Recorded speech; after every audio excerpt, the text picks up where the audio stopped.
सूचित करती हैं कि हमको जागना है।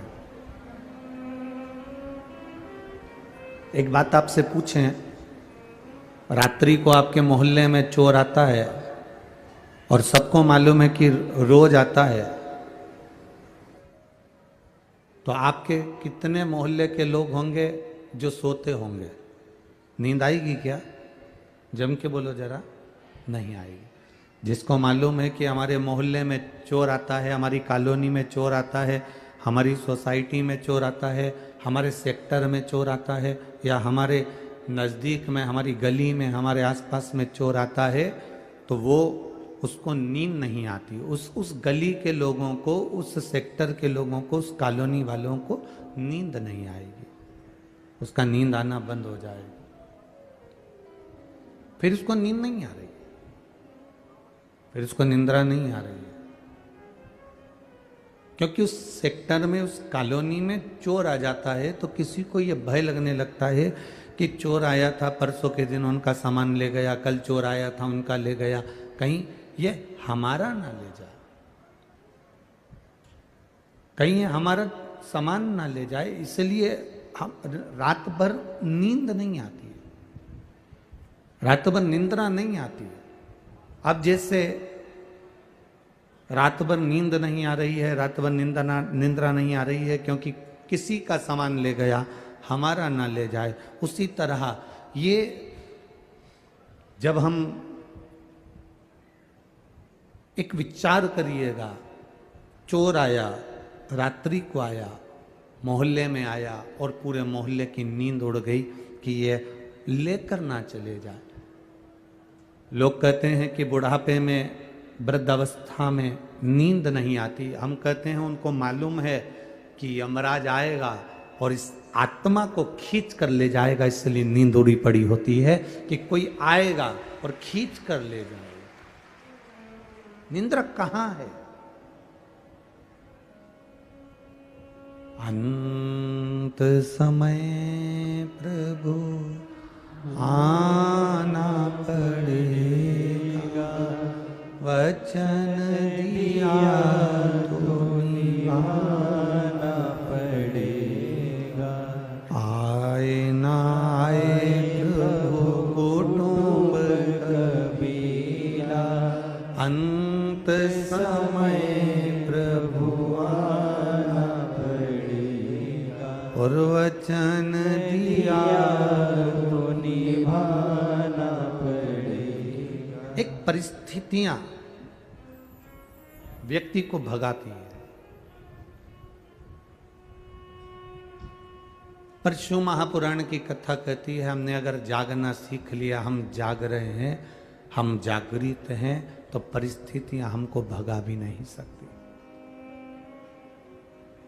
आप अगर शिव के मंदिर जा रहे हो, एक लोटा जल चढ़ा रहे हो, शंकर का गुणगान कर रहे हो, शिव भक्ति में रमे हुए हो, शंकर के स्मरण में रमे हुए हो, शिव की भक्ति में कुछ नहीं कर रहे, केवल उसके मंदिर में जाकर झाड़ू लगा दे रहे हो, पोछा लगा दे रहे हो, सेवा कर दे रहे हो, उसमें भी आपकी शिव भक्ति रमी है, तो इतना जानना कि एक कोई अगर किसी सेठ के यहाँ पर काम करता है, बहुत दिनों तक काम करता है, तो सेठ की दृष्टि में वो आ जाता है, तो उसके घर में जब शादी आती है, किसी सेवक के घर में, किसी चाकर के घर में, किसी नौकर के घर में जब शादी आती है, तो सेठ उसमें से निकाल कर, सेठ थोड़ा सा धन निकाल कर उसको दे देता है, सेठ थोड़ी सी पूंजी निकाल कर, सेठ थोड़ा सा धन निकाल कर उसको दे देता है। सेठ जब धन निकाल कर उसको देता है कि तेरे यहाँ शादी है, इसको कर लीजिए, ये धन ले जाओ, इसमें ये शादी पूरी कर लो। आपने जो समय निकाल कर परमात्मा को दिया है, आपने जो समय निकाल कर भगवान को दिया है, क्या चाहिए भगवान को? आप नारियल लेकर आते हो, इससे भगवान प्रसन्न हो जाता है क्या? अरे जम के बोलो जरा। तुम श्रीफल लेकर आती हो, नारियल लेकर आती हो, भगवान प्रसन्न हो जाता है इससे? चिरौंजी लेकर आती हो, भगवान प्रसन्न हो जाता है इससे? मिठाई का 1 किलो का डब्बा लेकर आती हो, तो क्या भगवान प्रसन्न हो जाता है इससे? तुम ढेर सारा फल फूल लेकर आओ, तो क्या भगवान प्रसन्न हो जाता है इससे? भगवान गुरु और गोविंद, गुरु और महादेव, अगर सच्चा गुरु है, सच्चा गुरु, गुरु गोविंद, गुरु महादेव, गुरु और भगवान तुम्हारी वस्तु से कभी प्रसन्न नहीं होते। गुरु और भगवान, तुमने जो गुरु को समय दिया है, जो तुमने परमात्मा को समय दिया है, गुरु और भगवान उस समय को अपना जानकर तुम पर कृपा कर देते हैं और प्रसन्न हो जाते हैं। वो धन से या वस्तुओं से प्रसन्न नहीं हो। वो धन और वस्तुओं की प्रसन्नता उसकी नहीं रहती है। हम भगवान को अगर समय दे रहे हैं, आज आप लोग यहाँ पर आए हो, पूरी चैनल वाले तो क्या हम कहें, इन लोगों को बोलेंगे कि ये रोड पर आप लोग बैठे हुए हो, पूरी रोड पर लोग बैठे हैं। यहाँ से लगभग आधा किलोमीटर दूर तक ऐसे चले जाओ और आधा पौन किलोमीटर 1 किलोमीटर दूर तक इधर चले जाओ, जितने लोग पंडाल के अंदर बैठे हैं उससे ज़्यादा पूरी रोडों पर लोग, चारों तरफ की रोडों पर बैठे हुए हैं। इतना भक्त है चारों तरफ की रोड पर। रोड को छोड़ दो, छोटी छोटी गलियां जिसमें माइक की आवाज भी नहीं जा रही होगी, उस गलियों में भी लोग बैठे हुए हैं। जिस गलियों में गाड़ियां नहीं घुस पाती, उसमें लोग भक्त उसमें बैठकर कथा सुन रहे हैं। क्या दिया है आपने परमात्मा को? क्यों आए हो यहां पर कथा सुनने के लिए? शिव महापुराण की कथा कहती है, तुम्हारे दिए गए श्रीफल से, तुम्हारे दिए गए नारियल से भगवान की प्रसन्नता नहीं है, तुम्हारे दिए गए फल से भगवान की प्रसन्नता नहीं है, तुम्हारे दिए गए लड्डू के डब्बे से भगवान की प्रसन्नता नहीं है। गुरु और भगवान की प्रसन्नता होती है जब उसका भक्त उसको अपना कीमती समय परमात्मा को जब देता है, तो भगवान भी कहते हैं कि तूने मुझे समय दिया तो मैं भी तुझे समय दूंगा।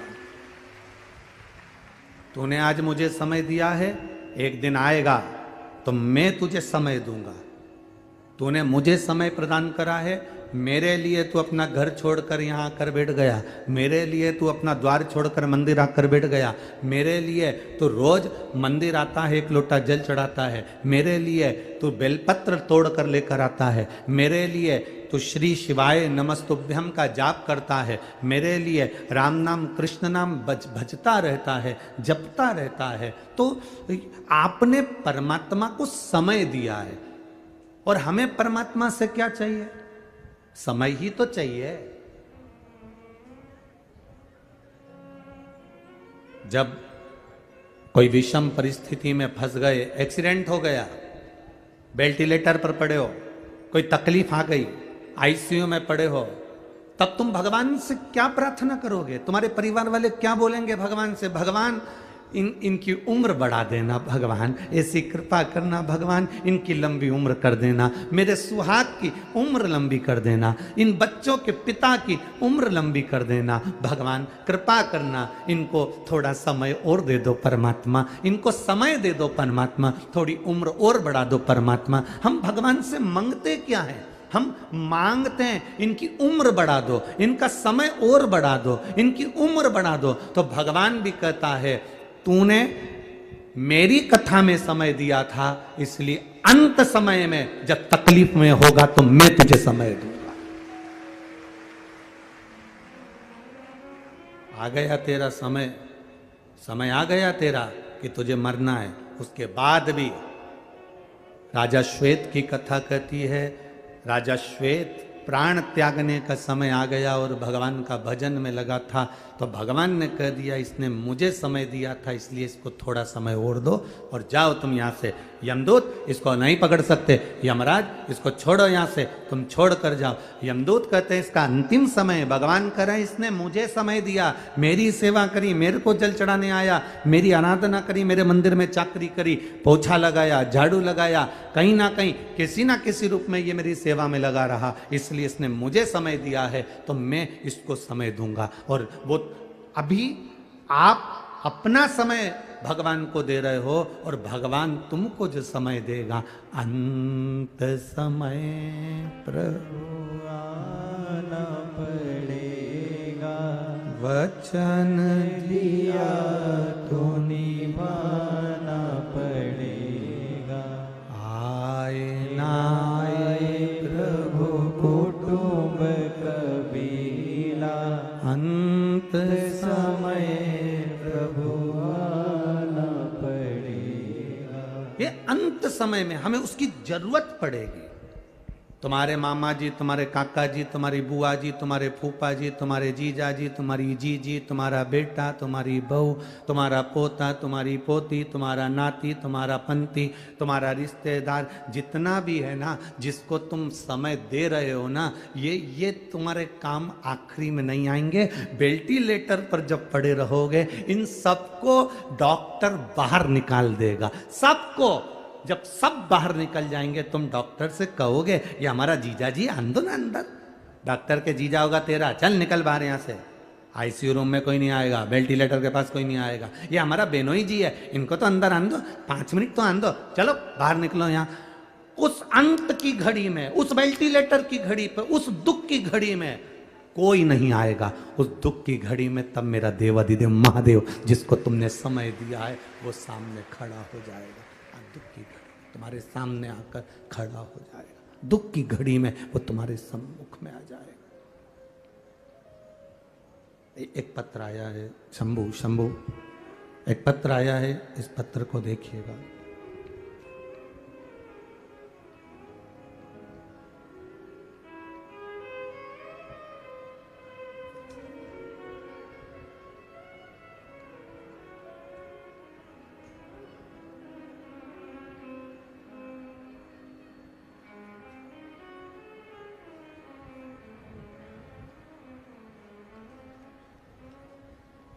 मेरा नाम देवकी रानी ध्रुव है। मेरा नाम देवकी रानी ध्रुव है। मैं गांव किरना की रहने वाली हूँ। मेरी उम्र 32 वर्ष है। कहीं बैठी हो तो हाथ हिला सकती हैं। देवकी रानी ध्रुव, गांव किरना की रहने वाली हूँ। मेरी उम्र 32 वर्ष है। मैं क्या बखान करूँ गुरुदेव बाबा का। कहीं बैठी हो तो हाथ हिला सकती है। दिख गई क्या? हाँ, हाथ हिला दो बहन एक बार। हाँ जी, ठीक है। मैं बखान क्या करूं गुरुदेव। मेरी तबीयत 2022 में अचानक खराब हो गई। मेरे गले में एक छाला हो गया था और मैं खाना नहीं खा पा रही थी। डॉक्टर को दिखाया तो उसने बहुत कुछ बोला। आखिरी में उसने कह दिया डॉक्टर ने कि ये छाला ठीक नहीं होगा, इसका ऑपरेशन कराना पड़ेगा। ऑपरेशन के लिए कहा। अब मन में डॉक्टर ने इतना कह दिया कि ये छाला साधारण नहीं है और इसका ऑपरेशन करना है और ये सहज बीमारी नहीं है, सरल नहीं है कि जल्दी समाप्त हो जाए। अब करा क्या जाए। तब मेरे को किसी ने कहा कि शंकर पे चढ़ा हुआ जल पीना चालू करो, शिव जी के मंदिर जाना चालू करो। अभी तक हॉस्पिटल के चक्कर लगा रही थी, अब मंदिर के चक्कर लगाना प्रारंभ कर दिया। और तब मंदिर के चक्कर लगाना चालू करा। मैंने पशुपति व्रत नहीं करा, मेरे पति ने मेरे लिए पशुपति व्रत करा। गुरुजी, मेरे पति ने मेरे लिए पशुपति व्रत करा। रोज मेरे पति भी मंदिर जाते, मेरे लिए चरणामत लेकर आते, बेलपत्री लाते। मैंने खाना चालू करा। बाबा डॉक्टर ऑपरेशन का बोले थे और उन्होंने जो बीमारी का लक्षण बता दिया था वो सारी रिपोर्ट दूसरी बार में नील आ गई और मेरा छाला समाप्त हो गया। ये अंत समय में आता है। बैठो बहन, श्री शिवाय नमस्तुभ्यं, बैठ जाइए। अंत समय में वही आए। मेरे मामा जी हैं, मेरे चाचा जी हैं, मेरे काका जी हैं, मेरी बुआ जी है, मेरी बहन है, मेरे रिश्तेदार हैं। कौन आने वाला है? तुमने जिसको समय दिया एक पत्र और है, देखिए।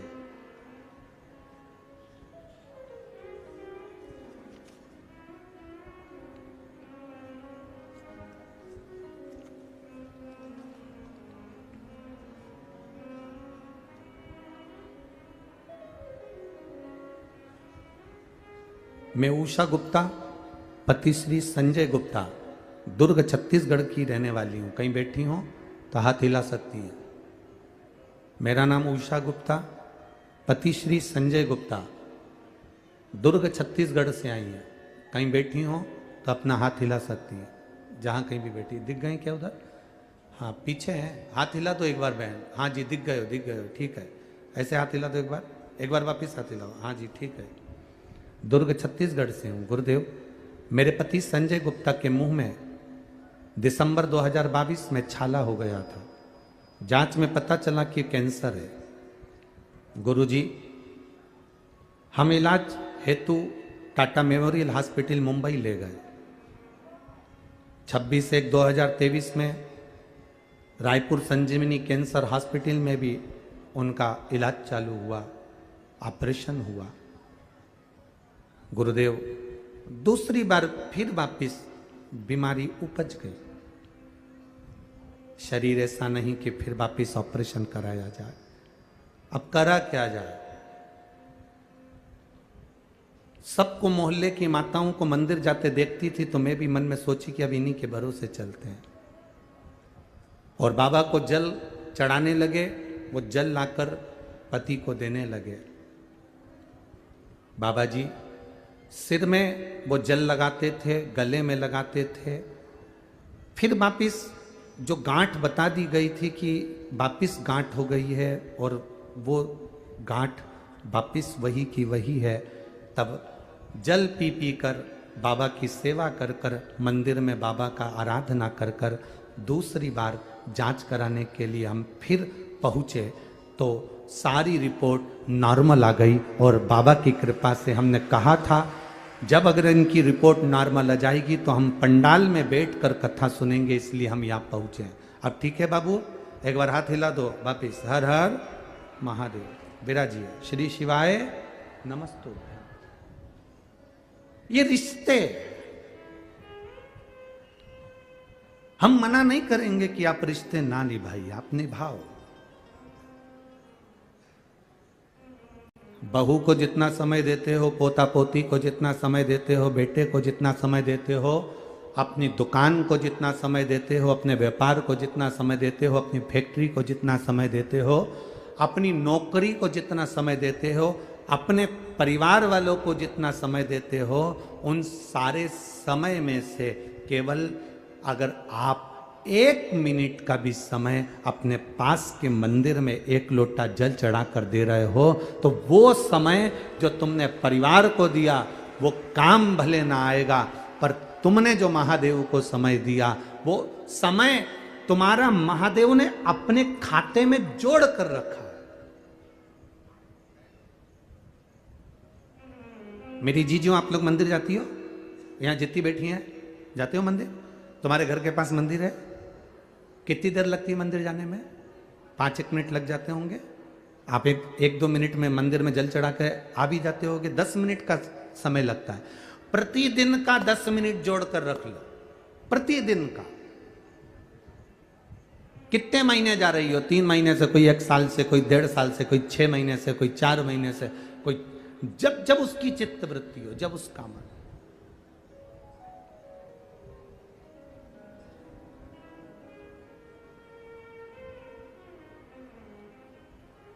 एक मां तो यहां पर बैठी हुई है जो 2011 से शिव महापुराण की कथा सुन रही है। हमारी एक मां बैठी है यहां 2011 से। कहां बैठी है? हाथ हिलावा। 2011 से शिव पुराण की कथा सुन रही है, जिसके 12 बच्चे मर चुके थे। कहीं बैठी हो तो हाथ हिलाना। जिसका 13वां बच्चा 2011 से कथा सुन रही है और फिर उसने कथा में से कहीं सुन लिया था कि एक बेलपत्री खाना चालू करूं और हो सकता है मेरा 13वां बच्चा बच जाए, और 12 बच्चे जिसके मर गए, गर्भ में आते थे मर जाते थे, जन्म लेते थे मर जाते थे, तब 13वें बच्चे के लिए उसने पूरे 9 महीने बेलपत्र को हर रोज खाया और बाबा से प्रार्थना करी। तब वो 13वां बच्चा 2011 में उसको जन्म, 13वां बच्चा।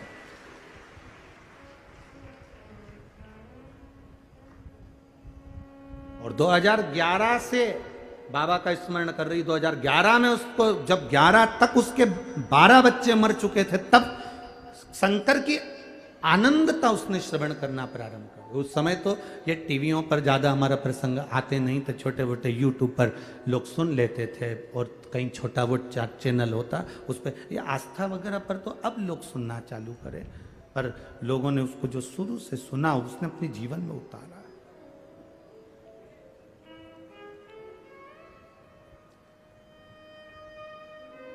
शिव तत्व परिवार को दिया समय, नाते रिश्तों को दिया समय, वो समय जोड़ कर रखना, और जो भोलेनाथ जी को दिया समय।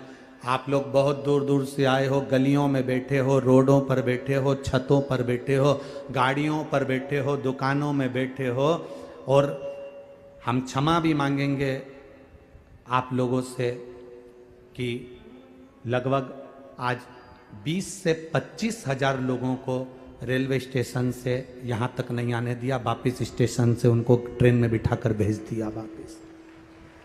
20 से 25 हजार लोग स्टेशन से वापस भेजे गए, क्योंकि जगह नहीं पूरे तिल्दा के अंदर। कहाँ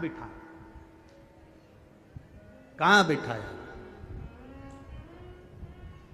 हम क्षमा मांगेंगे कि आप लोग इतनी दूर से आए और वापस आप लोगों को वापस ट्रेनों में भर भर कर वापस भेजना पड़ रहा। ये तुमने जो दिया है महादेव को, तुमने जो दिया है मेरे शंकर को, तुमने जो दिया मेरे शिव जी को, तुमने जो दिया भगवान की भक्ति को, जो तुमने समय दिया है वो खाली नहीं जाने वाला।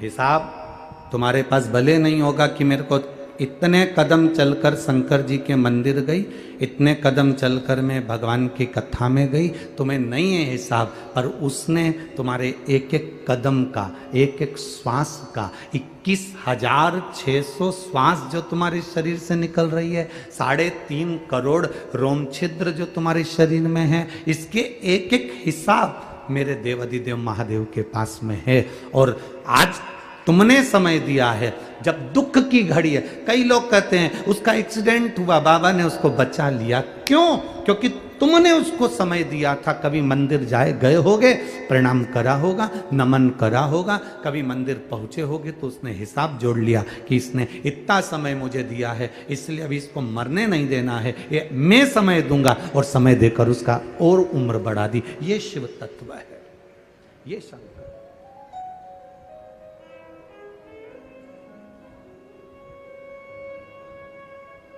छल से समय की गणना ना करी जाए।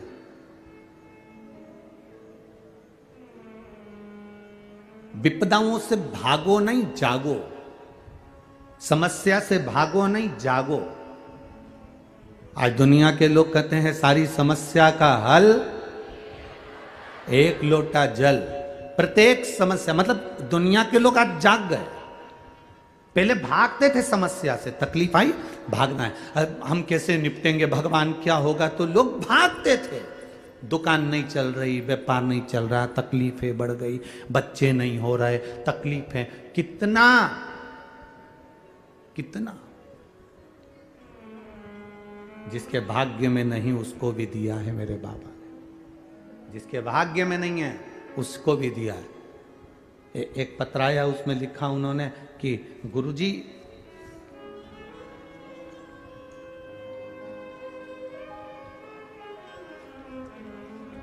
मैं अर्चना वर्मा, पति श्री मनीष कुमार वर्मा, ग्राम कुर्रा पोस्ट बंगोली, जिला रायपुर, छत्तीसगढ़ का निवासी हूँ। कहीं बैठे हो तो हाथ हिला सकते हैं, कहीं बैठे हो तो हाथ हिला सकते हैं। मैं अर्चना वर्मा, पति श्री मनीष कुमार वर्मा, ग्राम कुर्रा पोस्ट बंगोली, जिला रायपुर, छत्तीसगढ़ का निवासी हूँ। गुरुदेव, मेरे परिवार के तरफ से श्री शिवाय नमस्तुभ्यम। आपकी आस्था चैनल पर कथा सुनते हैं। अगस्त 2021 में सुनना प्रारंभ करी है गुरुदेव। मेरी शादी 30 अप्रैल 2011 को हुई थी। भोलेनाथ की कृपा से एवं आपके आशीर्वाद से गुरुदेव, मैं क्या वर्णन करूं। 2011 में शादी हुई, उसके बाद में बच्चे नहीं हुए गुरुदेव। बाबा की कृपा से हम क्या वर्णन करें। लोग ताने देते थे, अपशब्द कहते थे। अगर वो आए हों तो हाथ हिला सकते हैं। दिख गए क्या? सामने खड़े हैं, हाथ हिला दो एक बार। बच्चा आए हैं साथ में, लाए हुए हैं। अच्छा, भीड़ बहुत है, कैसे लेकर आओगे बाबू? चलो प्रयास करो, अगर बीच में से लेकर आ सकते हो बच्चे को तो। हाँ, बच्चे को अगर बीच में से लेकर आ सकते हो तो लिया। गुरुजी, 2011 में शादी हुई पर बच्चे नहीं हुए। ऐसा कोई डॉक्टर नहीं जिसको दिखाया नहीं, ऐसी कोई जगह नहीं जहाँ से गोदी भराई नहीं, ऐसा कोई देवता धामी नहीं जहाँ हम लोग गए नहीं, पर निराशा ही हाथ लगी। किसी ने कहा टीवी पर कथा आती है, आसन लगाकर बैठ जाओ टीवी के सामने और वहीं प्रार्थना करो। बस प्रार्थना करी, सफ़ेद आंकड़े की जड़ का प्रयोग करा, शिव मंदिर में झाड़ू पोछा करना प्रारंभ करा। बाबा की कृपा से 16 मार्च 2023 को हमारे घर में बच्चे ने जन्म लिया है। हम बाबा को यहाँ प्रणाम करने के लिए लेकर आए हैं। यह शिव तत्व है, यह औघड़ी है। उसकी कृपा, उसकी उदारता, उसकी दया साधारण नहीं होती। अब करो उसका भजन। खाली न जाता कोई दर से तुम्हारे, खाली न जाता कोई दर से तुम्हारे। मैं भी खड़ा हूँ बाहें पसारे, अपने हृदय से लगा लो, लगा लो। गिरा जा रहा हूँ, उठा लो, उठा लो। भोले अपने दर से अब तू न टालो, गिरा जा रहा हूँ, उठा लो, उठा लो। आपका हमें समस्या से, हमें तकलीफों से, हमें विषम परिस्थितियों से हमें भागना नहीं है।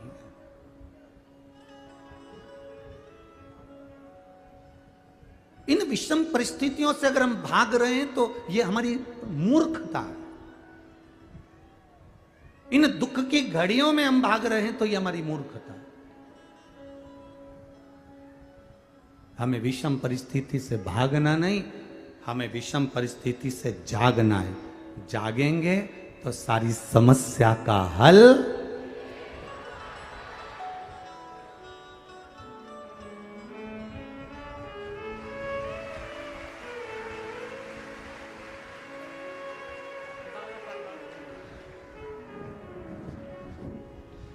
जोरदार ताली बजाओ एक बार। 11 वर्ष के बाद बाबा ने 2011 में विवाह हुआ तो 2023 में दिया है। ये शिव कृपा।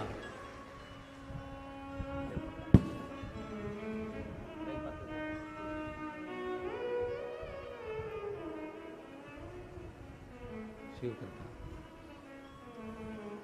ये उसकी उदारता, ये उसकी करुणा, ये उसकी दया। आपने उसको समय दिया है, वो आपके लिए समय निकाल कर पहुंचता है। हम भागे ना परिस्थितियों से, तकलीफों से, कष्ट से, बीमारी से। हमें भागना नहीं, हमें जागना है। हम जागें, हमारी जागरूकता मूल हो। और जब हम जागेंगे तो ये निश्चित है कि हमारा हाथ हमारे देव अधिदेव महादेव जरूर पकड़ेंगे और हमें पार उतार देंगे। हमारा जागना जरूरी है।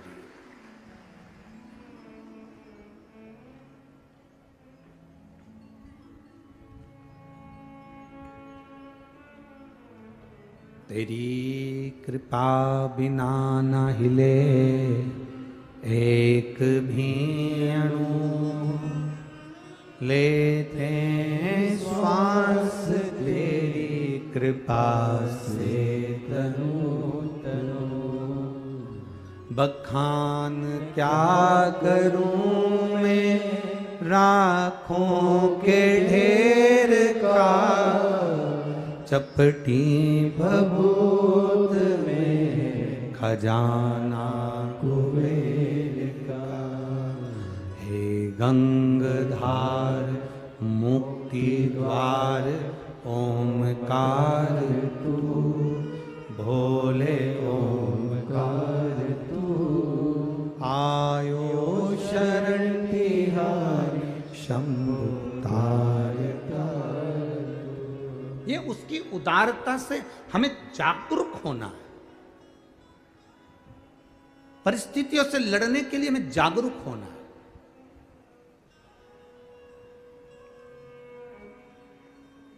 आज एक बेटा पूछ रहा था, गुरुजी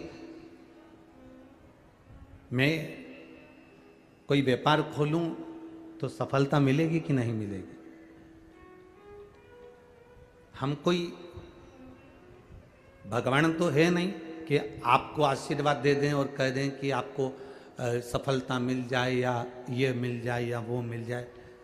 कभी कभी कभी भी इस व्यासपीठ से बैठकर भी हमने कभी आपको आशीर्वाद नहीं दिया, क्योंकि हम तो खुद उस महादेव से आशीर्वाद लेने के लिए आते हैं। तो हम क्या दे सकते हैं?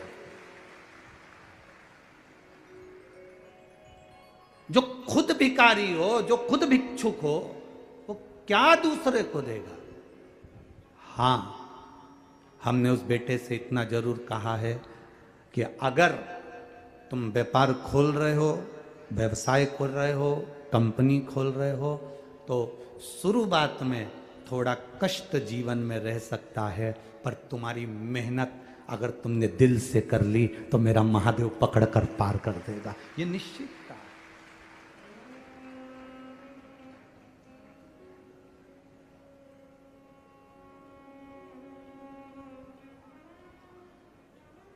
हमारे पास देने को कुछ भी नहीं है, केवल इसी शिव महापुराण के सिवाय। और ये कथा हो जाती है तो उसके पास ये बेलपत्री, इसके सिवाय कुछ भी नहीं।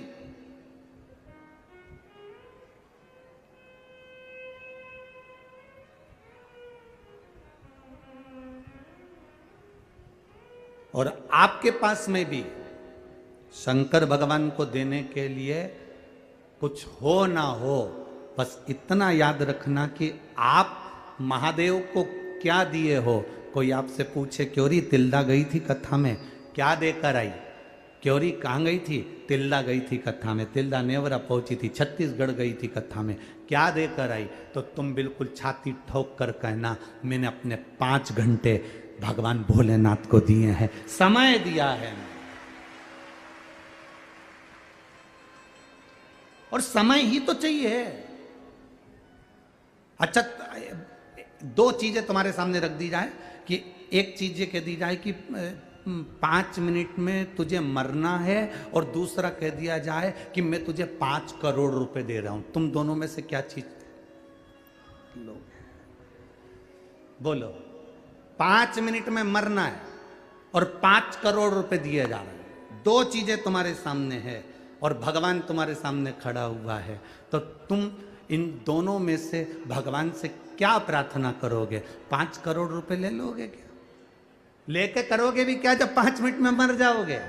भगवान से कहोगे हमें 5 करोड़ मत दे और हमारे 50 साल आगे बढ़ा दे, 5 साल की जिंदगी और आगे बढ़ा दे, 10 साल और दे दे, 20 साल और दे दे, हमारी उम्र बढ़ा दे। हमारी जब उम्र तू बढ़ाएगा मेरे महादेव तो ऐसे 5 करोड़ तो हम मेहनत कर कर फिर कमा लेंगे। पर श्वास ही नहीं बची, शरीर में कोई तत्व ही नहीं बचा और हम अंतिम समय में पड़े हुए हैं। और मालूम पड़े कोई आकर तुम्हें गुलाब जामुन खिलाए तो वो गुलाब जामुन अच्छी नहीं लगेगी। बीमारी के समय पर सबसे पहले भोजन छूटता है। बोलो सही है? जितने बैठे उस वाली पंडाल वाले भी बोल दो, इधर वाले भी। बीमारी के समय पर सबसे पहले भोजन छूटता है, खाना छूट जाता है।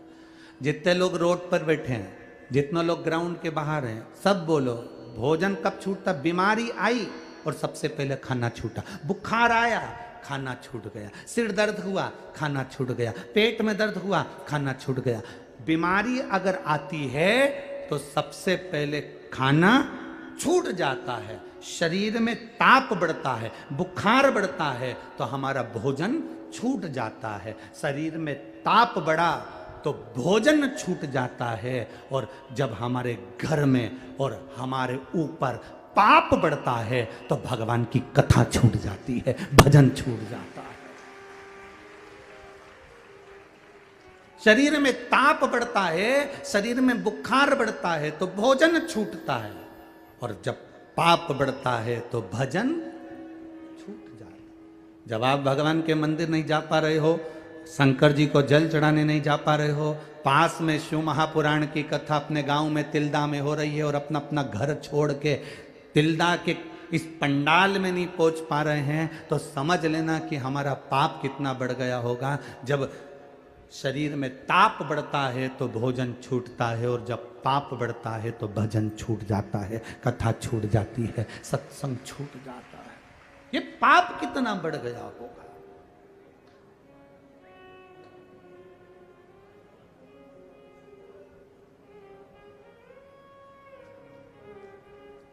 एक नंबर चलता है, एक्सीडेंट होता है तो एक नंबर चलता है एम्बुलेंस को बुलाने के लिए। बोलो कौन सा नंबर है? जम के बोलो जरा। 108। जब 108 नंबर को मोबाइल पर डायल करते हो तो एम्बुलेंस आ जाती है। और जब इस जिभ्या से 108 बार उसको डायल करते हो तो वो भी तो आ जाता होगा, वो भी तो आता होगा। 108 डायल करा, एम्बुलेंस आकर जब खड़ी हो जाती है तो 108 बार श्री शिवाय नमस्तुभ्यम, श्री शिवाय नमस्तुभ्यम, श्री शिवाय नमस्तुभ्यम, श्री शिवाय नमस्तुभ्यम, श्री शिवाय नमस्तुभ्यम, श्री शिवाय नमस्तुभ्यम, श्री शिवाय नमस्तुभ्यम, श्री शिवाय नमस्तुभ्यम, श्री शिवाय नमस्तुभ्यम।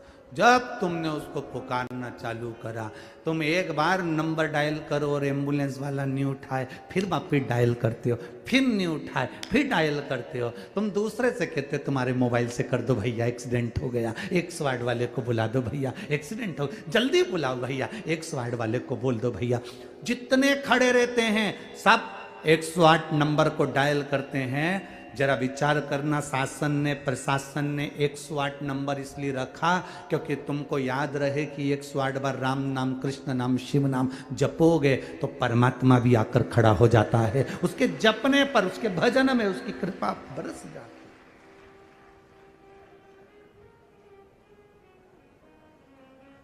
ले गए हॉस्पिटल में, पटक दिया, डॉक्टर आए, सिस्टर आई, इलाज चालू हो गया। किसी किसी सिस्टर डॉक्टर से अगर पहचान नहीं हो तो वो पूरे जितने भी कक्ष में हैं सबको एक जैसा इंजेक्शन लाए, बस वो टोचती टोचती चली जा।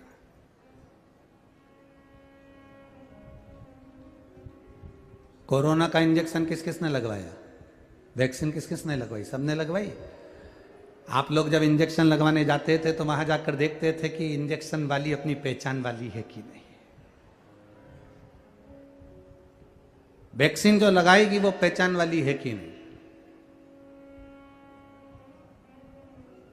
क्यों? वैक्सीन वाली अगर पहचान वाली होगी तो जीजी थोड़ा धीरे हो, ए जीजी थोड़ा धीरे हो। इतने में वो सिस्टर, वो नर्स, वो डॉक्टर नहीं करे, तुम मेरे को पहचानती नहीं क्या? मैं तो तुम्हारी पहचान वाली। चिंता मत करो, मालूम ही नहीं पड़ेगा कब सुई लग गई। बिल्कुल, लो उधर मुंह करो। और जो उन्हें मुंह उधर करा इसने बिल्कुल छोटी सी बारीक सी सुई निकाल के उसको सुई लगा दी। उसने पूछा मालूम पड़ा? नहीं, बिल्कुल चीटी सा मालूम पड़ा, मालूम ही नहीं पड़ा। और बाकी के जितने निकल के जा रहे थे सब चक्कर खा रहे थे। बाप रे बाप, भयंकर, इतनी बेकार, ऐसी सुई लगाई चक्कर आ गए। और ये बैठी और उसने सुई लगाया, चक्कर भी नहीं आया, चीटी काटी बस ऐसे मालूम पड़ा। क्यों? क्योंकि इसकी वो डॉक्टरनी से, सिस्टर से, नर्स से पहचान थी, इसलिए बारीक वाली सुई लगाई, एकदम बारीक। उसी तरह दुख तो आएगा, इंजेक्शन तो लगेगा, तकलीफ का इंजेक्शन लगेगा, बस तुम्हारी उस डॉक्टर से पहचान होना चाहिए तो हल्के हाथ से निकाल देगा। उस डॉक्टर से पहचान होना चाहिए तुम्हारी, तो दुख तो आएगा, तकलीफ तो आएगी, कष्ट तो आएगा, पर वो जब तुम भगवान के ऊपर एक लोटा जल चढ़ाना प्रारंभ कर देते हो, भगवान की भक्ति करना प्रारंभ कर देते हो, नाम जाप करना प्रारंभ कर देते हो, शिव महापुराण की कथा मोबाइल पर, टीवी पर, पंडाल में श्रवण करना प्रारंभ कर देते हो, तो दुख तो आता है, ऐसा नहीं कि दुख नहीं आता, पर हल्के हाथ से इंजेक्शन लगकर निकल जाता है। दुख आता है और जल्दी से निकल कर बाहर हो जाता है। तकलीफ किसको होती, चक्कर किसको आया, कष्ट किसको हुआ कि साहब पहचान नहीं थी, तो वहां वो डॉक्टर नहीं बैठी थी ना बड़ी तेज, उन्हें तो बस सुई निकाली और यूं हाथ करो और टोचे और जाओ, चलो निकलो बाहर निकलो। और हमारी जिससे पहचान थी उसने धीरे से, बैठो साहब आराम से, जीजी कैसी हो, बस आजकल बच्चे दिख नहीं रहे, तुम्हारे बच्चे हमारे यहाँ खेलने नहीं आ रहा है, पहचान निकल गई। पहचान निकली तो उन्हें जरा सा दबाया और निकल गया। दुख की घड़ी आती है, ऐसा नहीं कि दुख नहीं आता। मेरे राम जी के जीवन में दुख आया, मेरे भगवान कृष्ण के जीवन में दुख आया, भगवान रामकृष्ण परमहंस जी के जीवन में दुख आया, नामदेव जी के जीवन में दुख आया, मीराबाई के जीवन में दुख आया, कर्माबाई के जीवन में दुख आया। ऐसा कौन जिसके जीवन में दुख नहीं आता? आता है, पर हल्के हाथ से निकल जाए अगर तुम्हारी पहचान है तो। जिसको 11 साल तक बच्चे नहीं हुए होंगे वो कितनी दूर दूर गया होगा, कहां कहां धोख लगाया होगा, कहां कहां प्रणाम करा होगा। जिसको 2-3 साल तक संतान नहीं होती वो डॉक्टर का चक्कर लगाना चालू कर देते हैं, 2-4 साल में बच्चे नहीं हुए चक्कर लगाना चालू कर देते हैं। कभी विचार करना, ये जितने पत्र नीचे पड़े हैं इसमें कम से कम 70% पत्र ऐसे होंगे जिसमें भगवान ने किसी को 10 साल में, किसी को 15 साल में, किसी को 4 साल में, किसी को 8 साल में भगवान ने संतान दी। जितने पत्र पढ़े इसके नीचे से निकालना और पढ़ना, 70% पत्र होंगे संतान दी बाबा ने, क्योंकि इनका विश्वास जागृत हो गया। अब ये भागे नहीं, अब इनके पास में, अभी तक डॉक्टर ने कह दिया था नहीं होगा, परिवार वालों ने ताना देना चालू कर दिया था, अब उस समय भाग रहे थे, अब क्या करें, अब ये जाग गए, अब ये भागे नहीं, अब जागे हैं। और जाग कर क्या करा इनने? कुछ नहीं करा, अब सबके दरवाजे घूम कर देख लिए, सबके यहाँ चले गए, सबके यहाँ से गोदी भी भरवा ली, सबको धोग भी लगा ली, सबको प्रणाम भी कर लिया, तो वो भी संतान नहीं हुई। तो अब इनने कह दिया अब कहीं नहीं जाना, अब जाएंगे तो केवल महादेव के मंदिर जाएंगे और उससे कहेंगे, वो सुनेगा और भर देगा। और दिया उससे दिया।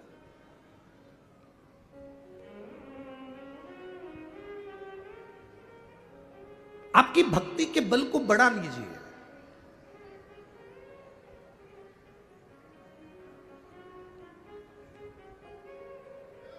दो माताएं बात कर रही थी, अंदर पंडाल में जगह नहीं है, कहाँ बैठेंगे? दूसरी बोली रोड पर बैठ जाते हैं। जिस रोड पर जनता चलती है उस रोड पर लोग यहां से लेकर वहां तक, वहां से लेकर वहां तक बैठे। उसने कहा लोग क्या कहेंगे? हंसेंगे। लोग क्या कहेंगे? हंसेंगे। कितनी सुंदर बात शिव महापुराण की कथा कहती है।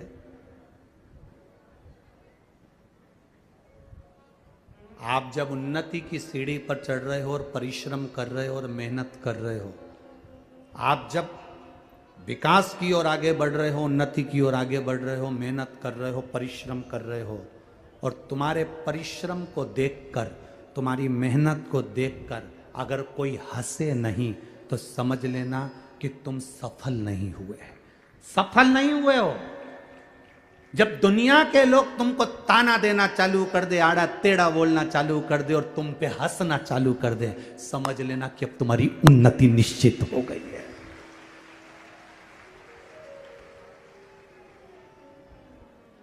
बोल बम का नारा है, अब तुम्हारी उन्नति निश्चित हो गई है। अब तुम उन्नति की, अभी तक लोग, जब तुम मेहनत कर रहे थे तो तुम पर लोग हंस नहीं रहे थे, ताना नहीं दे रहे थे, गालियां नहीं दे रहे थे, अपशब्द नहीं कर रहे। अब दुनिया, जब कोई ना तुम पर हंसे, कोई तुम पर उंगली भी ना उठाए, कोई तुम पर अपशब्द भी ना कहे, कोई तुम पर ताने भी ना दे, तब समझ लेना कि तुमने कोई तरक्की नहीं करी।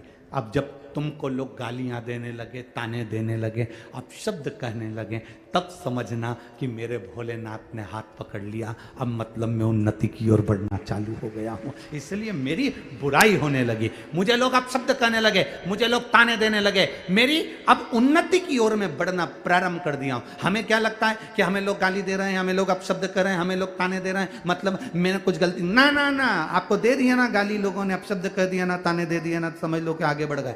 जिस बहू को सास के अपशब्द ज्यादा मिलते हैं वो बहू जिंदगी में कभी हार नहीं मानती, उन्नति की ओर बढ़ती चली जाती।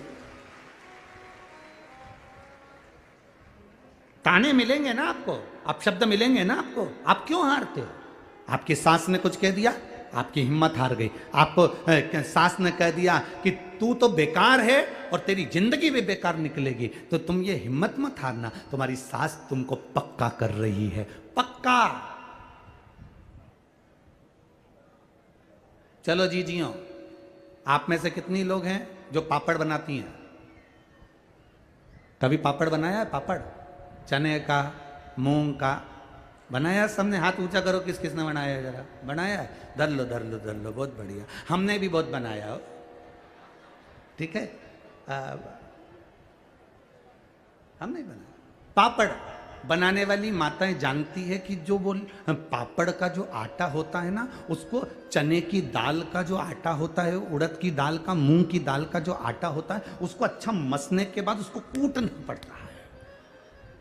जितना कूटेंगे ना तो वो जो लोई होती है ना, बेलते समय फटती नहीं है। बोलो सही है कि गलत है? अच्छे से बोलो जरा, दमदारी से। पापड़ के आटे को उसनने के बाद अच्छे से कूटो, कूटोगे तो जो लोई है ना, जिसको तुम धागे से काटती हो, जिसको तुम पाँव के अंदर धागा ऐसे बांध लेती हो और बाद में लोई काट काट के डालती है, तो तुम अंदाजा लगाना कि वो जो लोई है ना, वो लोई तुम अगर अच्छे से वो कुट गया, अच्छे से वो लोई, अच्छे से वो पिंडा पिट गया, कुट गया, तो फिर तुमने जब पापड़ बेलना प्रारंभ करा तो वो पापड़ बीच में से फटे ही नहीं। और जिस आटे को अच्छे से नहीं कूटा जाता, उसमें कितना ही तेल लगा के तुम बेल लो, वो फट जाए, फट गया, वो फटे बीच में से, बार बार फटे, बार। बस जब लोगों के अपशब्द मिल रहे हों, लोग हंस रहे हों, ताने दे रहे हों, आड़ा टेढ़ा कह रहे हों, समझ लेना मेरा भगवान तुमको पापड़ की लोई को कूट रहा है। जब कूटेगा, बिलेगा, ऐसा जोरदार बिलेगा कि कभी नहीं फटेगा, फिर वो आनंद में पड़ जाएगा। फिर पापड़ का नियम दूसरा, पापड़ का दूसरा नियम बताया कि पापड़ बनने के बाद सूखने डालो, पर किसी की छाया नहीं पड़ जाए। समझ गई हो क्या है? बोलना तो नहीं पड़ेगा। अगर छाया पड़ जाती है तो पापड़ लाल पड़ जाता है, फिर वो उसमें स्वाद भी नहीं आए। तलो, सेको, खाओ तो स्वाद, छाया नहीं पड़ जाए। इसलिए ध्यान रखना कि जब तुम उन्नति की सीढ़ी पर चढ़ जाओ, आगे बढ़ जाओ, उठने पिटने के बाद तुम अच्छी उन्नति करने पर आ जाओ, तो ध्यान रखना रे, अहंकार की छाया नहीं पड़ जाए। छाया पड़ गई तो गए, अहंकार की छाया पड़ी कि बर्बाद, नष्ट हो गए।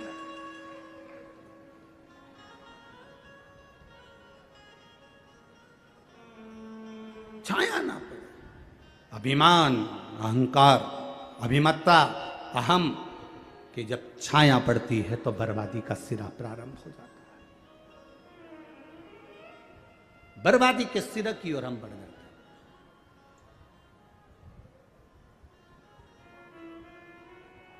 महाराज,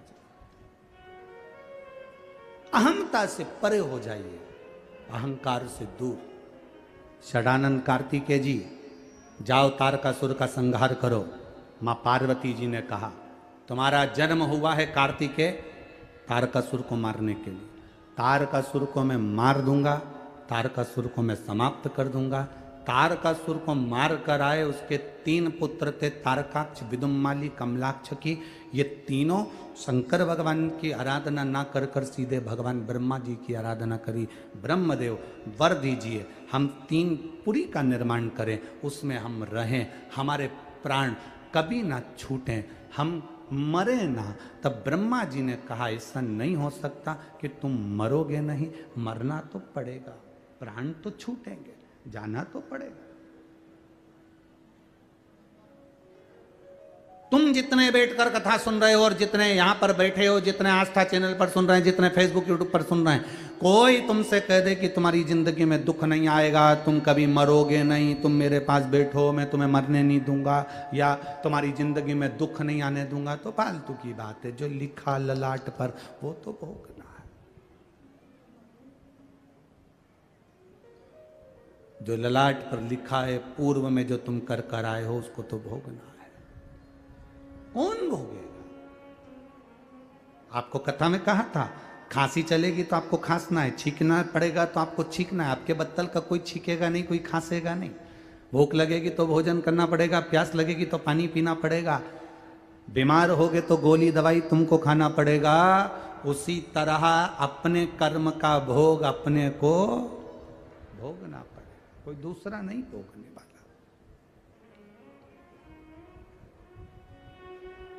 तारकासुर के 3 पुत्रों ने वर मांगा, ब्रह्मा जी ने कहा तुम मरोगे तो सही, अब तुम मांग लो कि कैसे मरना है। तुम्हें मरना कैसे, तुम मांग सकते हो।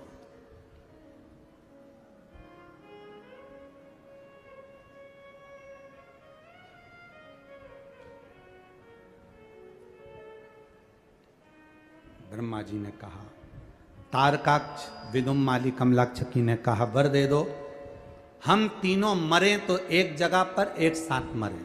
तथास्तु। तीनों ने विचार कर लिया, कभी जिंदगी में एक दूसरे से मत मिलना, कभी अपन तीनों एक जगह पर इकट्ठे ही नहीं होंगे, मिलेंगे ही नहीं। मिलेंगे नहीं तो मरेंगे नहीं। आना ही मत ही तू मेरे यहाँ। तीनों ने अलग अलग जगह पर अपनी अपनी नगरी बसा ली, रहने लगे, उपद्रव मचाया। जब व्यक्ति को मालूम पड़ जाता है कि मेरी मृत्यु होएगी नहीं, तो वो उपद्रव मचाना प्रारंभ कर देता है। वर्तमान की जो जिंदगी होती है, वर्तमान का जो समय होता है, उसमें वो खुश होकर नहीं जी पाता। उसको लगता है कि मैं और कर लूं और उसमें मुझे खुशी मिल जाएगी। बचपन है तो बचपन, बच्चों को लगता है हमारे जो बड़े भैया हैं वो कितने अच्छे से रह रहे हैं। बड़े भैया, मम्मी तुम बड़े भैया को घड़ी दिला देती हो, मम्मी तुम बड़े भैया को मोबाइल दे देती हो, मेरे को तो देती नहीं हो। छोटा सा बच्चा अपनी माँ से कहता है बड़े को सब देती हो, मुझे नहीं देती। जब लड़ाई होती है बच्चे की वो इसी चीज़ के लिए होती है। तुम बड़े भैया को अच्छी बॉटल दे दी, कंपास दे दिया, बैग दे दिया, बड़े भैया को तुमने ये दिलाया, बड़े भैया को अच्छे कपड़े दिलाए, बड़े भैया को घड़ी दिलाई, मेरे को नहीं दिलाया। छोटा बच्चा जिद करता है। छोटे को लगता है बड़ा सुखी है, बड़े को लगता है बूढ़े सुखी हैं। बड़े सोचते हैं हम तो कमा कमा के मर गए, ये बूढ़े सबसे अच्छे हैं, इनको पेंशन का पैसा मिल रहा है, आराम से पड़े हैं, खा रहे हैं, रोटी मिल रही, सब्जी मिल रही, भजिया मिल रहा, पकौड़ा मिल रहा, आराम से पड़े। बच्चे सोचते हैं बड़े सुखी हैं, बड़े सोचते हैं बूढ़े सुखी हैं, और बूढ़े सोचते हैं काय की जिंदगी भगवान, इससे तो हमारी जवानी अच्छी थी, मेहनत करते थे, खा लेते थे, कम से कम ताने तो नहीं सुनते थे लोगों के। सुख कहीं नहीं है।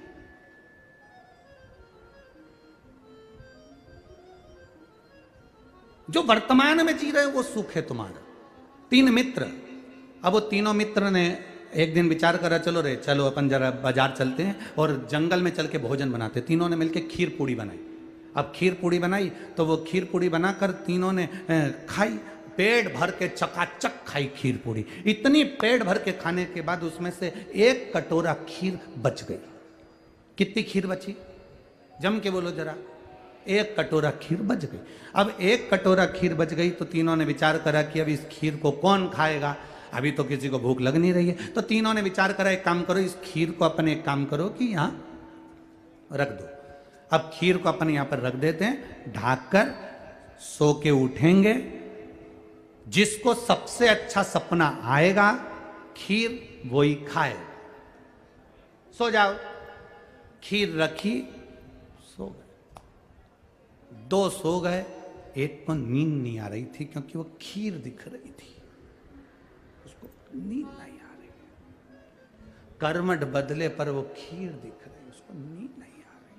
खीर। 2 अच्छे से सो रहे थे, एक जाग रहा था, नींद आई। तीनों फिर बाद में सवेरे उठे। तीनों ने कहा खीर खाना है। पहले नंबर का बोला मैंने सबसे अच्छा सपना देखा है, मुझे खीर दो। दूसरा बोला मैंने अच्छा सपना देखा है, मुझे खीर दो। तीसरा कहता है मैंने अच्छा सपना देखा, मुझे खीर दो। तीनों झगड़ा कर रहे हैं। इतने में कहा भाई सपना देखा क्या है, पहले निर्णय लेंगे, पहले बताओ तो सही तुमने सपना क्या देखा। पहला व्यक्ति बोला मैंने सपना देखा, मेरे सपने में राम जी आए और मेरा हाथ पकड़कर मुझे अयोध्या ले गए, दर्शन कराया अयोध्या का, माता सीता ने भोजन बनाया, मैंने पाया इतना अच्छा सपना और कहां से लेकर आओ। दूसरा बोला मैंने सपना देखा, मैं सो रहा था, भोलेनाथ जी आए, मेरे को लेकर काशी चले गए, काशी से फिर मुझे कैलाश ले गए, कैलाश ले जाकर माता पार्वती जी ने मेरे लिए मोदक बनाए, लड्डू बनाए, मैंने खाए। मैंने तीसरा व्यक्ति बोला तुम दोनों का सपना ठीक है, अपनी जगह पर है, तूने सपना क्या देखा? उसने कहा मैंने सपना देखा, मेरे सपने में हनुमान जी आए और हनुमान जी बोले तू अभी तक जग रहा है। मैंने हनुमान जी से कहा सामने खीर रखी है इसलिए नींद नहीं आ रही। हनुमान जी ने कहा अब भी खा, अब भी खा। हनुमान जी बोले, मैंने हनुमान जी से बोला मेरे 2 मित्र और हैं, बाद में वो झगड़ा करेंगे। हनुमान जी बोले नहीं खाएगा तो गदा से मारूंगा, अब भी खा। इसलिए मैं वो खीर उठा के खा। दोनों ने कहा खीर कहां है, कि वो तो खा लिया।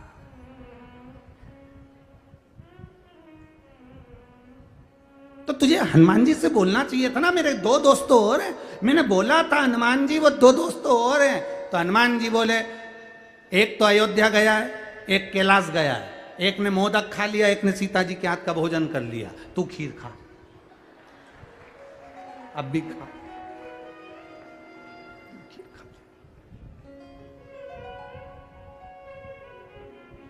अब इन 3 में सुखी कौन है? जिसने वर्तमान में अच्छे से खीर और दो सपने देखने में लगे थे, जवानी में और कमाऊंगा, फ्रिज खरीद लूंगा, 4 व्हीलर गाड़ी खरीद लूंगा। अब एक सोच रहा है और उन्नति करेंगे, और उन्नति करेंगे, अच्छे दिन आएंगे और अच्छे दिन आएंगे। अरे इससे अच्छे दिन क्या आएंगे?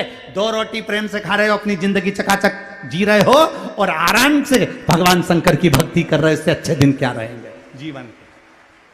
वर्तमान के दिन को अच्छा समझो, बहुत विचार कर मत। और अभी जवानी आएगी तो हम लोग ये कर लेंगे, अधेड़ी आएगी तो ये कर लेंगे। जीवन में क्या ठिकाना? जितनी अलमारी में, अपने अलमारी में जितनी साड़ी रखी है सब पहनो, रोज नई नई पहनो, क्योंकि कौन सा दिन आखिरी हो किसको मालूम। बाद में वो साड़ियां दूसरे पहनेंगे, अपन तो पहन लो, अपन पहन। क्या करेंगे उस साड़ी का? दिवाली आती है, पूरी अलमारी साफ हो जाती है, साफ होकर उसमें अखबार बिछ जाता है, अखबार बिछा के साड़ियों को वापिस जमा देते हो। कई कई साड़ी तो तुम्हारे हाथ में आती है तो तुम्हें याद आती, मैंने तो ये पहनी ही नहीं, ये मैंने पहनी ही नहीं।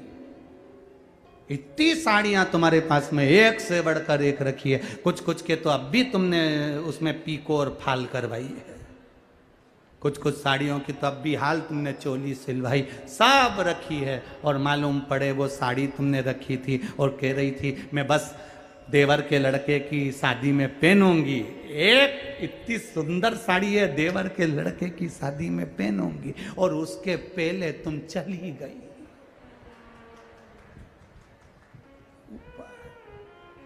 ऊपर जाती जाती यमराज के सामने रो रही। यमराज पूछ रहा क्यों रो रही? वो नीले कलर की नी पहने।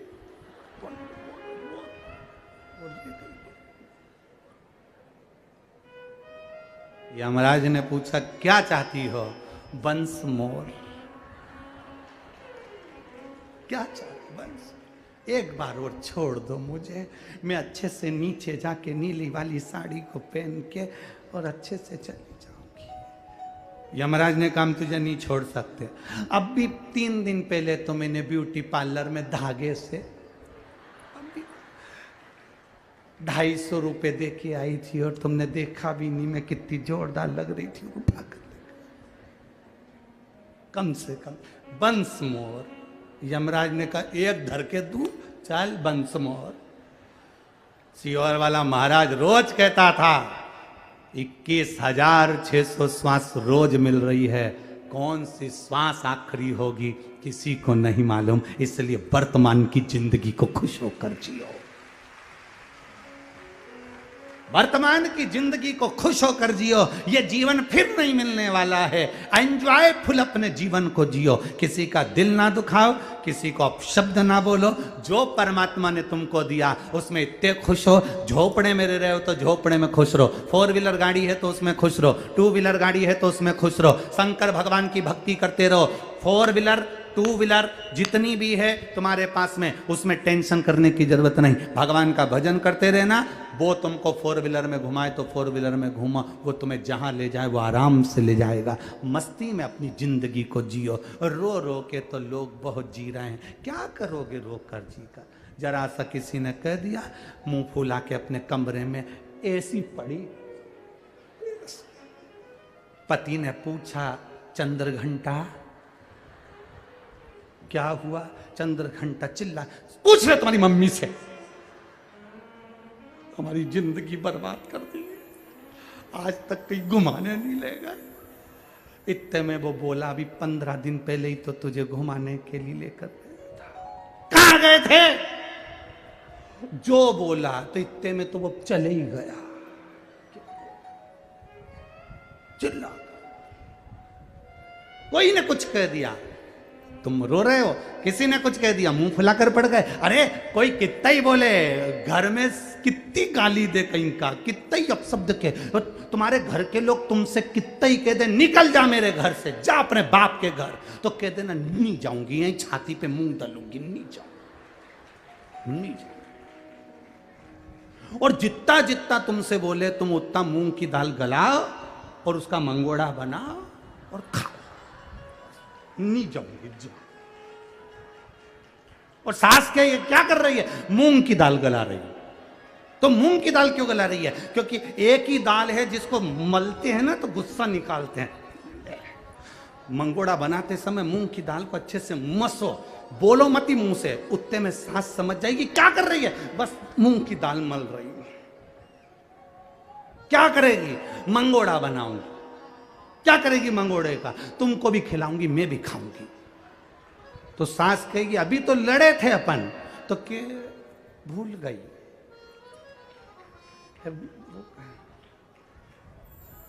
क्या हो गई थी मैं? गजनी हो गई मैं, मेरे की स्मरण ही नहीं है, मेरे याद ही नहीं है क्या हुआ था। जो वर्तमान की जिंदगी है उसको खुश होकर जीना प्रारंभ कर दो। वर्तमान की जिंदगी में भगवान शिव की आराधना करते हुए जिस कर्म को कर रहे हो उसे मेहनत कर कर आगे बढ़ना प्रारंभ कर दो। जिंदगी का यही एक रास्ता है, यही एक रास्ता है। क्या रोए हम?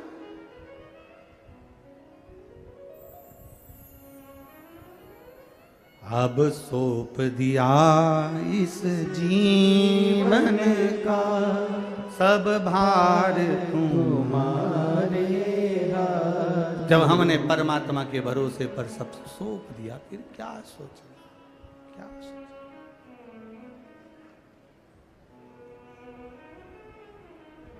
मुझे तेरा ही सहारा है मेरे।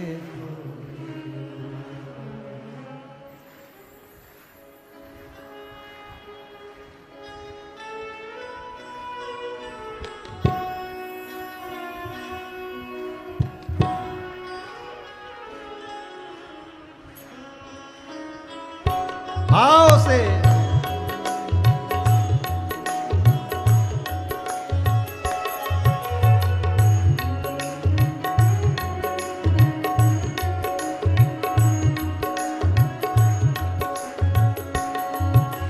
कब से खड़े हैं झोली पसार, क्यों ना सुने तो मेरी पुकार। कब से खड़े झोली पसार, क्यों ना सुने तो मेरी पुकार। वो कब से खड़े हैं झोली पसार, क्यों ना सुने तो मेरी पुकार। कब से खड़े झोली पसार, क्यों न सुने तो मेरी पुकार। मुझे तेरा ही सहारा है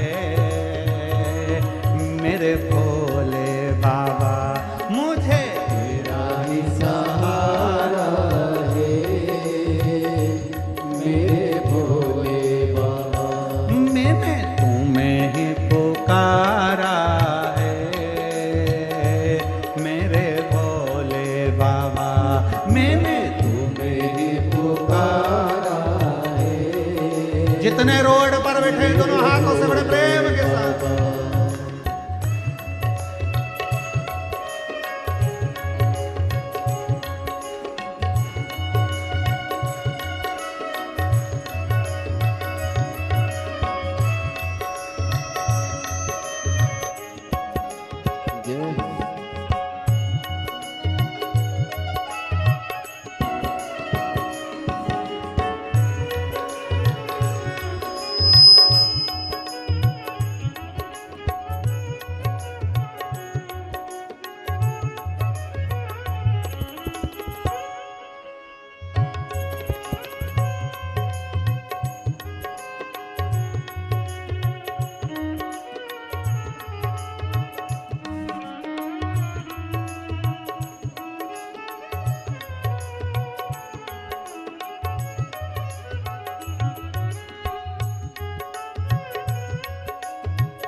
देख लो लगी है आज मंदिर में ये भीड़ भारी। देख लो लगी है आज मंदिर में ये भीड़ भारी। दर्शनों की खातिर आए हैं लाखों नर और नारी। दर्शनों के खातिर आए हैं लाखों नर और नारी। आजा है भोले बाबा, आजा है भोले बाबा, तीनों ने पुकारा है मेरे भोले बाबा। तीनों ने पुकारा है मेरे भोले बाबा। कब से खड़े हैं झोली पसार, क्यों न सुने तू मेरी पुकार। कब से खड़े हैं झोली पसार, क्यों न सुने तू मेरी पुकार। तेरा ही सहारा है मेरे भोले बाबा, तेरा ही सहारा है मेरे भोले बाबा।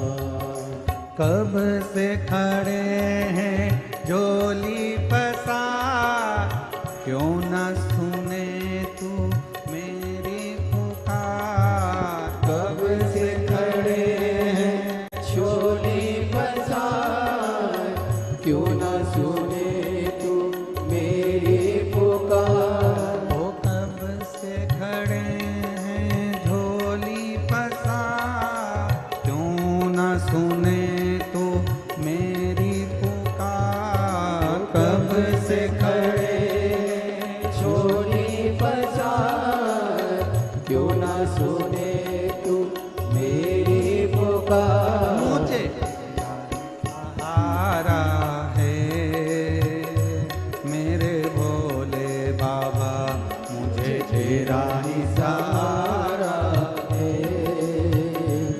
मेरे भोले बाबा। मैंने पुकारा है मेरे भोले बाबा। मैंने तुम्हें पुकारा है मेरे भोले बाबा।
भोले शंभू।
जिंदगी से हारे गम जमाने का हम लेके आए।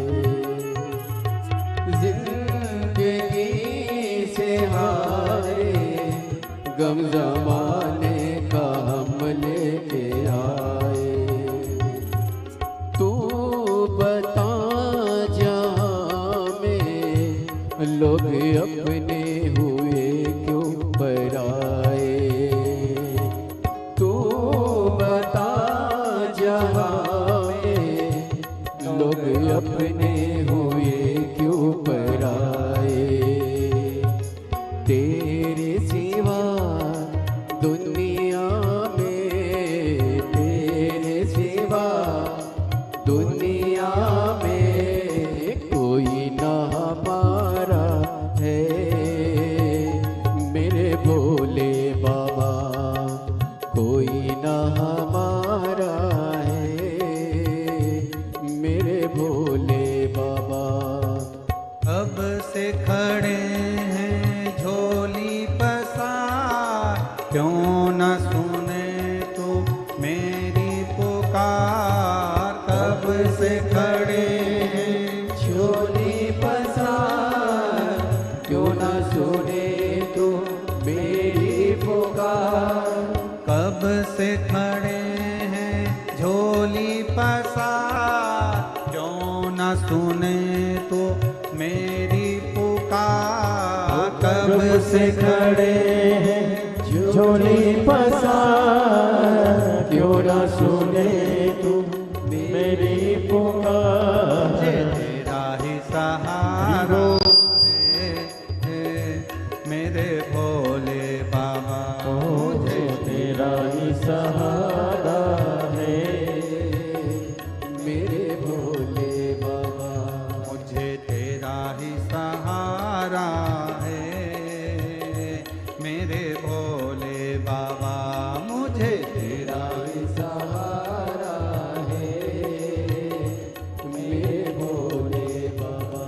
मैंने तुम्हें ही पुकारा है मेरे भोले बाबा। मैंने तुम्हें ही पुकारा है मेरे भोले बाबा। मुझे तेरा ही सहारा है मेरे भोले बाबा। मुझे तेरा ही सहारा है मेरे भोले। हार हार महादेव है।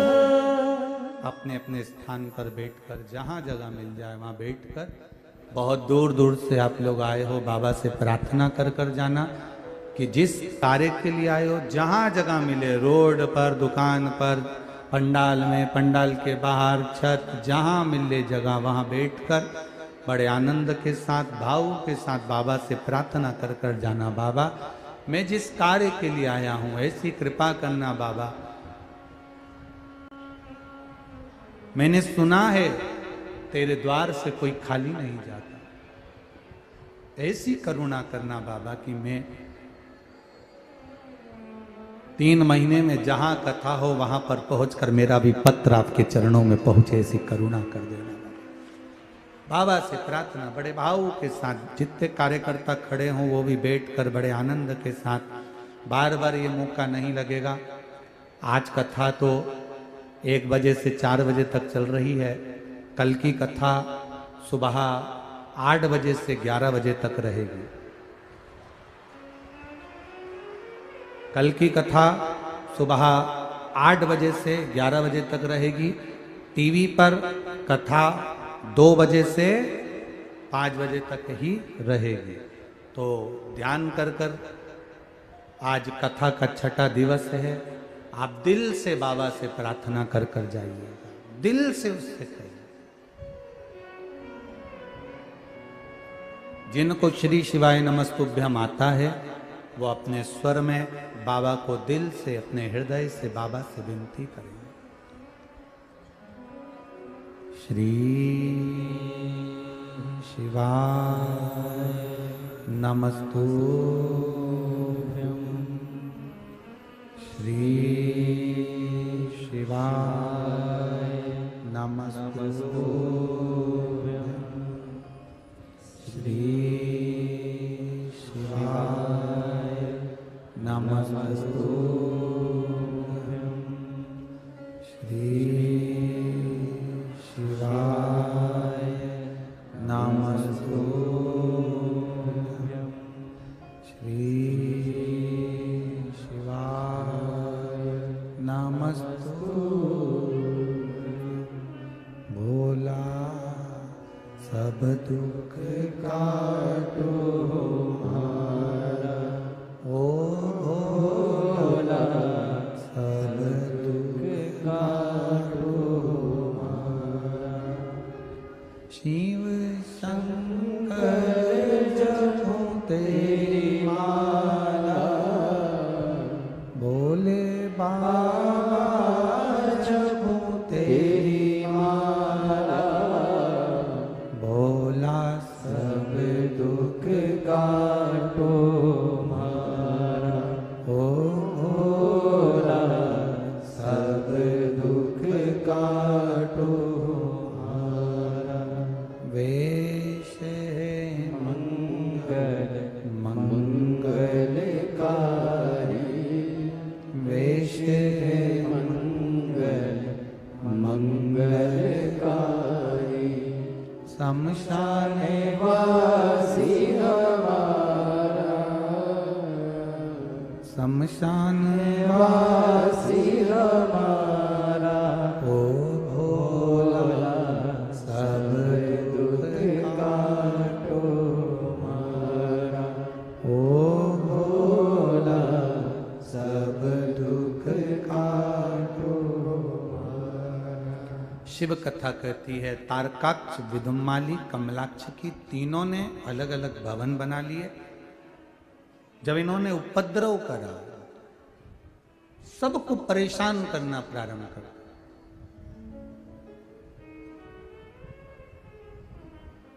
परसों की कथा में कहा था कि पाप कमाना नहीं पड़ता, पुण्य को कमाना पड़ता। पाप अपने आप हो जाता है, पाप को कमाना नहीं पड़ेगा, वो अपने आप होगा। पुण्य को कमाना पड़ेगा, करना पड़ेगा, तो पुण्य का भाग थोड़ा मिलेगा। पुण्य कमाइए, पाप को कमाना नहीं पड़ता। तारकाक्ष, विदुम्माली, कमलाक्ष की ये तीनों ने जो उपद्रव मचाया, देवताओं को परेशान किया, सब देवता एकत्रित होकर भगवान नारायण के पास में गए, प्रभु कृपा करिए। भगवान नारायण ने कहा ब्रह्मा जी के पास जाओ। ब्रह्मा जी ने वर दिया है, वही बताएंगे कि ये मरेंगे कैसे। ब्रह्मा जी ने कहा मुझे नहीं मालूम कि मरेंगे कैसे, मैंने तो वर दे दिया। भगवान शिव के पास गए। भगवान शंकर देवाधिदेव महादेव से कहा बाबा इन तीनों को मारें कैसे। बहुत समस्याओं में जब घिर जाओ तब बाबा की शरण जरूर जाओ।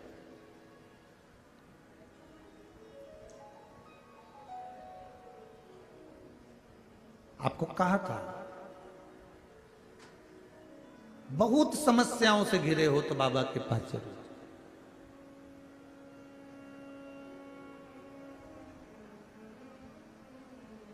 आपको लग रहा है कि मेरा व्यापार नहीं चल रहा, आपको लग रहा है कि मेरा काम नहीं चल रहा, मैं बहुत समस्याओं में घिरा हूं। एक बच्चे ने लिखा कि उसका एक्सीडेंट में पांव कट गया था। रविशंकर साहू, पिता मेमलाल साहू, मिस्ता शिवरी नारायण का रहने वाला है। मोबाइल नंबर ये है। कहीं बैठा है क्या बालक जिसका एक्सीडेंट में एक पांव चले गए? कहीं बैठे हो तो हाथ हिला सकते हैं। एक पांव से पूरा पांव कटा है इसका, राइट वाला, और फिर प्लास्टिक का पांव लगाया गया है। दोनों फोटो लगे हैं जिसमें पांव नहीं है। वाला भी। उसने अपने पत्र में लिखा है, मेरा नाम रविशंकर साहू है, मेरे पिता का नाम मेमलाल साहू है, हम ग्राम मिस्दा, जिला जांजगीर चांपा, छत्तीसगढ़ का निवासी हूँ।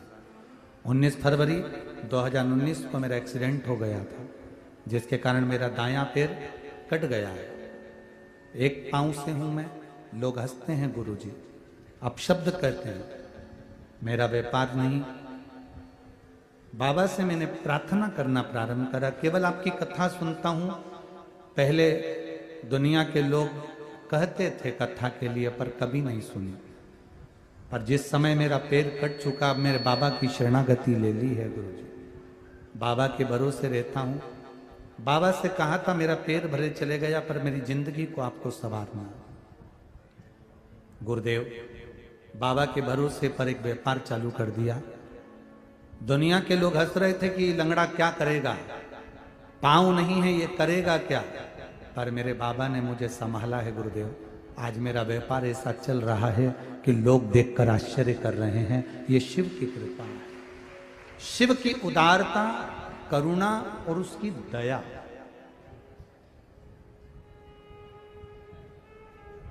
हंसे लोग हंसे तो आप आपकी मेहनत में कमी मत आने दो, आप आपके परिश्रम में कमी मत आने दो।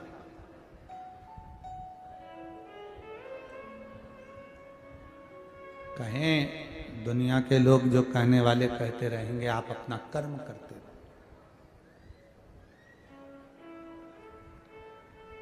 तारकाक्ष, विदुमाली, कमलाक्ष की इन तीनों ने उपद्रव मचाया। तीनों के उपद्रव मचाने पर भगवान देव अधिदेव महादेव से प्रार्थना करिए, शिव जी कुछ कृपा करिए, इनके प्राण हरना। समस्या जब बड़ी हो तब शिव की शरण जरूर जाइए। एक निवेदन करना चाहूंगा, सब्जी का ठेला लगा रहे हो, पान का ठेला लगा रहे हो, पानी पतासे का ठेला लगा रहे हो, चाहे दुख की कितनी भी जिंदगी चल रही है, कितना भी जीवन में दुख चल रहा है, आप 2 या 3 नियम अपनी जिंदगी में ले लीजिए। एक, पशुपति व्रत एक बार अवश्य करो। पशुपति व्रत करने वाली माताओं से, भाइयों से निवेदन है, बच्चों से निवेदन है कि एक व्रत आपका जब 5 व्रत पूरे हो जाएं तो कम से कम 2 या 3 महीना रुका करो, जिससे बाबा आपकी झोली खुशियों से भर दें। उसके बाद अगला व्रत करा करो। कई लोगों की आदत होती है, एक व्रत पूरा नहीं होता दूसरा चालू कर देते, दूसरा पूरा नहीं होता फिर चालू कर देते। थोड़ा रुक के 5 व्रत जब आपके पूर्ण हो जावे, उसके बाद में फिर आप थोड़ा रुको, 2 महीना 3 महीना बाबा पर विश्वास रखकर मंदिर जाओ, प्रणाम करो, पूजन करो, अर्चना करो, देगा। 3 नियम अपनी जिंदगी में धारण कर लें। अगर ठेला लगा रहे हैं, रोड पर अगर आपके पास में कोई व्यापार नहीं, कोई दुकान नहीं, कोई सर्विस नहीं, कोई नौकरी नहीं, 3 नियम जिंदगी में बनाओ। पहला, एक बार जिंदगी में पशुपति